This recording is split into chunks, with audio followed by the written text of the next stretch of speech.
Mhic Néill O'Reilly, or the O'Reilly, born on the 22nd of April 1875, was a founder member of the Volunteers and was treasurer of the organisation in the run-up to the Rising.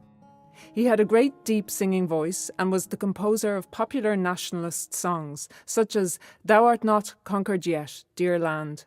This talent was used to good effect in raising morale in the GPO during the week of the fighting.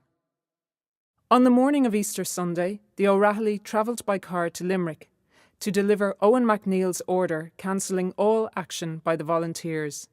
Having returned in the early hours on Easter Monday, he discovered that the insurrection was going ahead. At this point, he felt it his duty to participate and joined the other leaders at Beresford Place. On Friday, the 28th of April, O'Reilly offered to lead a party to find an escape route for the GPO garrison in the direction of Moore Street. The din was deafening, smashing glass and splintering woodwork adding their quota to the effect. For about half a minute, O'Reilly stood tensely in the doorway, then, taking advantage of a momentary lull in the firing, he nodded swiftly in our direction and blew 2 blasts on his whistle. A few seconds he waited, then dashed out into Mid-Street in the direction of Henry Street. He had covered only a few yards when he was hit from the barricade, and he fell face forward. Later he stirred, and by supreme effort slowly and painfully dragged himself inch by inch into Sackville Lane a few yards away, where he lay down for the last time. The present memorial plaque overlooks the spot where he died. Nuala ní Dhuibhir is one of the most prominent poets writing in the Irish Gaelic language today.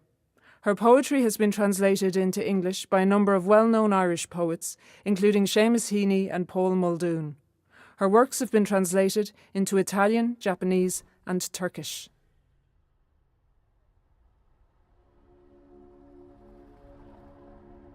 Amach ainm an Raithilligh, gach adúirt Yeats. Munar thaoiseach ó thús ó dhúchas, bhaist féin le fuil. Ba gheall leis an Samhildánach teacht doras an dúna. An raibh bith bhuanna an domhain nach Raithilligh in annacht. Má bhí ceolmhatha ba cheoltóir hain an piano is de chanach. Má ba alíonn tóir, de línig sé armas is craobh a gcinealaigh. Bhí sé na aimeach ina iriseoir, Bhí Fraincís ar Raithilligh. De Dhomhnaill sé a bhuanna go léir de Cháit Ní Dhuibhir den chúis náisiúnta. Cha sé deireadh seachtainna iomlán na cásca a taistil bóithre na mún, a chur ordú cealathe Mhic Néill I bhaim ó chiarí go tibredáran. Mar sin héin nuair a tháinig an luan, is gur thuig sé go raibh an gach coitin, domhain sé go hArd-Oifig an phoist ina gluaisteáin de Dion bútán. Má iarraíonn éine cad an chúis leis an athruú, tá a gcuine chuid focail, nó gur chabhraíos chun an clog a shocras, tá sé chomh maithagam chlas a buala. Ach má tá rudair beag go bhfuil a chlú is a cáil a brathar, tá sé mar thora. An bhá a tugadh síos sráid I bhórga, is féin I gceannas an rúthar. Bhí daoine níos ciallmhire ná hiag go rúthar in aisce. Go raibh machine gunna garm hasna a dhéanamh citte fága dus na fearimh.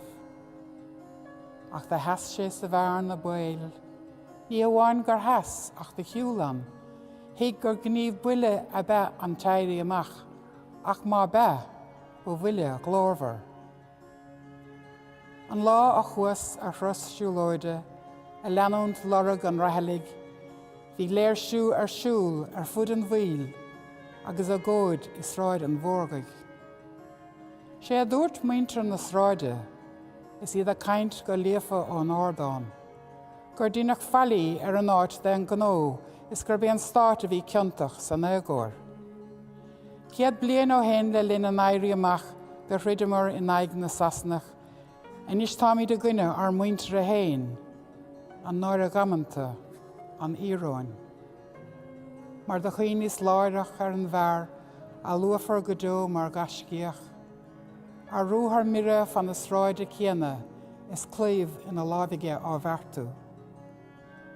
Nuair a tháinas go dtí an leach comórtha mar a bhfuil fáil ar a scríbhinn dhearnach, ní éitheann na focail a dhéanamh amach trí bheith geamachéach ó gol is le déistin.